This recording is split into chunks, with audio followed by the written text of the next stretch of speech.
estimates of how many cases of epilepsy are genetic estimate that up to 30% are genetic. So that's quite a large proportion of cases of epilepsy.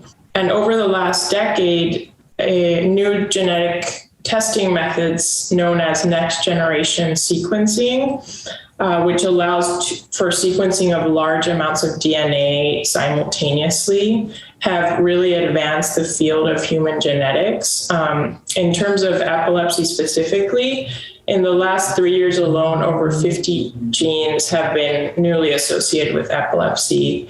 And there are already hundreds of genes associated with epilepsy. There are currently many genetic testing options available. And these range from gene panels, which can be targeted to specific types of disorders, such as a gene panel targeted to epilepsy, targeted to malformations, and a lot of other gene panels.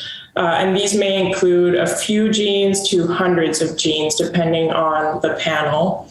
And then exome sequencing is another method that investigates all the coding, the whole coding part of the DNA, which includes up to 20,000 genes.